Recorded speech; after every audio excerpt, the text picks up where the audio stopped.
J'ai souhaité m'adresser à vous ce soir pour vous entretenir de la situation liée à l'évolution de la pandémie du Covid-19.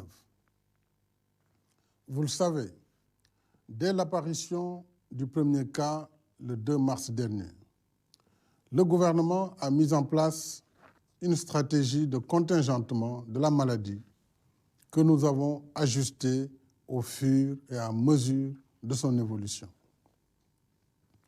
C'est ainsi que, tenant compte du risque de calamité publique liée à la pandémie, j'ai proclamé le 23 mars l'état d'urgence, assorti d'un couvre-feu sur l'ensemble du territoire national.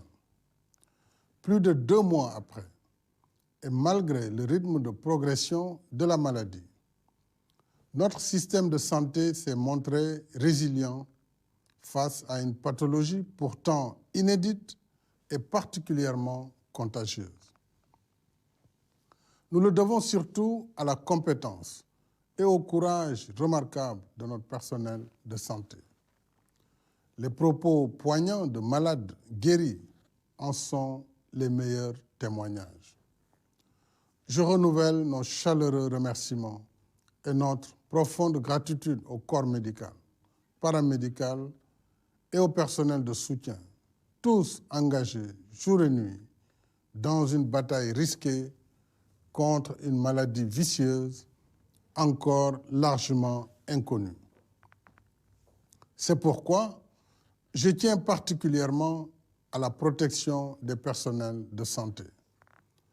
Des mesures spéciales de sécurisation devront être aménagées partout pour éviter leur contamination. Je félicite les équipes du ministère de la Santé et de l'Action sociale et tous les autres services de l'État mobilisés dans la lutte. Je salue et encourage nos forces de défense et de sécurité déployées sur l'ensemble du territoire national pour veiller à l'application des mesures édictées dans le cadre de l'état d'urgence. Je remercie nos guides spirituels, les leaders d'associations religieuses, toutes confessions confondues, les autorités coutumières, ainsi que les mouvements citoyens qui soutiennent et facilitent l'action de l'État dans la riposte au Covid-19.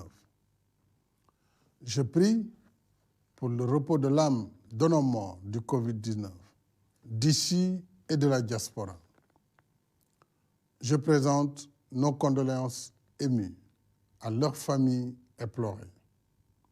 Chaque deuil nous affecte profondément, surtout lorsqu'à cette souffrance s'ajoute la douleur de la distance quand le décès survient à l'étranger. Ainsi, tenant compte de la forte demande de rapatriement de corps de nos compatriotes décédés du Covid-19 à l'étranger, et sur la base d'avis motivés que nous avons recueillis en ce qui concerne les conditions sanitaires, il sera désormais possible de procéder à ces rapatriements. J'ai donc instruit le ministre des Affaires étrangères et des Sénégalais de l'extérieur, en rapport avec le ministre de la Santé et de l'Action sociale, de faciliter les rapatriements pour les familles qui le souhaitent, dans le respect des conditions sanitaires requises. Aux malades et porteurs asymptomatiques du virus, j'adresse nos vœux ardents de prompt rétablissement. J'invite chacun et chacune d'entre nous à éviter la stigmatisation des malades. Cette stigmatisation n'est pas acceptable. Le Covid-19, je le rappelle, n'est pas de ces maladies dites honteuses. Au demeurant, nul n'est à l'abri d'un virus aussi contagieux. Alors que chacun adopte une attitude digne et responsable vis-à-vis de son prochain. Mes chers compatriotes, dès l'apparition de la pandémie dans notre pays, j'ai donné instruction au gouvernement de définir et mettre en œuvre une stratégie adaptée à nos réalités économiques, sociales et culturelles. C'est pourquoi, en lieu et place du confinement, nous avons opté pour des mesures restrictives visant à limiter la circulation du virus. Grâce à ces mesures, nous avons pu couper la chaîne de transmission par voie importée et maintenir la maladie encore sous contrôle malgré son rythme de progression. Chacune et chacun de vous a contribué à cette performance par ses sacrifices et ses efforts. À ce jour, notre pays compte 1886 cas positifs, dont 715 guéris et 19 décédés. Nous avons présentement dans nos structures de santé 1151 malades sous traitement. 7182 contacts sont suivis par les services du ministère de la Santé. La carte épidémiologique montre que sur les 45 départements, 22 ne comptent aucun cas de Covid-19. Nous devons nous en féliciter et redoubler de vigilance. Aujourd'hui, après 2 mois de mise à l'épreuve, nous devons sereinement adapter notre stratégie en tenant compte, une fois de plus, de notre vécu quotidien. J'ai consulté à cet effet une équipe pluridisciplinaire d'éminents experts nationaux. Il ressort de leur analyse et évaluation minutieuse que dans le meilleur des cas, c'est-à-dire si nous continuons d'appliquer les mesures édictées, le Covid-19 continuera encore de circuler dans le pays jusqu'au mois d'août, voire septembre. Ces projections montrent que l'heure ne doit pas être au relâchement, mais à l'adaptation, plus que jamais. L'État continuera donc de veiller à l'application des mesures de contingentement de la maladie. Mais plus que jamais, la responsabilité de chacune et de chacun de nous est engagée. Dans cette nouvelle phase qui va durer non pas quelques semaines, mais au moins 3 à 4 mois, nous devons désormais apprendre à vivre en présence du virus en adaptant nos comportements individuels et collectifs à l'évolution de la pandémie. En conséquence, il nous faut adapter notre stratégie de façon à mener nos activités essentielles et faire vivre notre économie en veillant à la préservation de notre santé et celle de la communauté.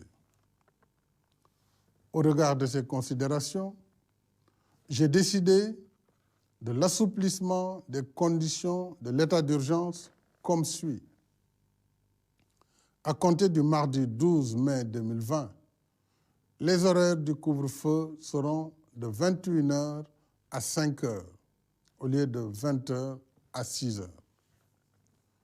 Les horaires de bureau sont réaménagés de 9h à 16h. Les marchés et autres commerces qui étaient astreints à des jours particuliers d'ouverture seront ouverts 6 jours et resteront fermés 1 jour dédié au nettoiement. Ce jour sera déterminé par l'autorité compétente en fonction des contingences locales. Les marchés hebdomadaires, communément appelés Luma, seront rouverts, mais dans les limites de chaque département. Il sera également procédé à la réouverture des lieux de culte. Le ministre de l'Intérieur, en rapport avec le ministre de la Santé et de l'Action sociale, engagera les consultations nécessaires à cet effet avec les guides religieux ainsi que les associations religieuses pour convenir des conditions et modalités. S'agissant de l'école, les cours reprendront le 2 juin pour les classes d'examen, c'est-à-dire pour les classes de CM2, 3e et terminale, soit 551 000 élèves du public et du privé réunis, sur les 3 500 000. L'année scolaire et le calendrier des examens seront adaptés en conséquence. Les élèves des autres classes continueront de suivre les cours à partir du dispositif Apprendre à la maison, décliné dans ces plateformes télévisuelles, radiophoniques et numériques. En ce qui concerne l'université, le ministre en charge de l'enseignement supérieur poursuivra les concertations avec les différentes académies pour aménager les enseignements à distance. Le gouvernement veillera particulièrement à ce que la fréquentation des lieux de culte, des établissements scolaires et autres espaces publics, des marchés et autres commerces, y compris les restaurants, obéissent strictement aux mesures de distanciation physique et aux gestes barrières, notamment le port obligatoire du masque et le lavage des mains. Partout, le respect de ces conditions est essentiel pour éviter des risques de contamination. Le gouvernement y veillera de près et prendra, le cas échéant, toutes les mesures appropriées afin de prévenir la propagation du virus. Déjà, 10 millions de masques ont été produits localement. Ils seront distribués dans les écoles, les lieux de culte, les marchés et les transports publics. Ensemble, chacun jouant pleinement son rôle, nous réussirons le pari de redynamisation progressive de la vie nationale. Dans le même esprit, avec l'hivernage qui s'annonce, j'ai demandé au gouvernement de prévoir les assouplissements nécessaires au transport public afin de permettre aux travailleurs agricoles de rejoindre leur localité. C'est le lieu pour moi de remercier nos guides religieux, musulmans et chrétiens, pour leur pleine participation à notre combat commun contre le Covid-19. Je compte sur leur soutien continu pour l'application des mesures d'adaptation dans cette nouvelle phase que nous engageons. Je remercie les parents d'élèves, les enseignants, personnel d'encadrement et les partenaires sociaux. Tous restent actifs dans la gestion de cette crise majeure qui affecte aussi l'école. Je remercie également le secteur privé et les syndicats de travailleurs pour leur résilience dans ce contexte si particulier. Mes chers compatriotes, alors que nous faisons face à une crise sans précédent, je suis heureux de constater que, loin de céder à la résignation, nous puisons chaque jour dans le génie créateur de notre peuple les ressources nécessaires à notre résilience commune. Je pense à toutes ces initiatives locales qui fleurissent face au Covid-19. Je pense aux tailleurs qui confectionnent des masques, aux étudiants, enseignants et chercheurs qui fabriquent des gels hydroalcooliques, qui inventent des robots, des respirateurs artificiels et des machines à laver les mains. Je pense aux concepteurs de plateformes de commerce électronique et aux livreurs qui offrent leurs services pour nous éviter des déplacements propices au risque de contamination.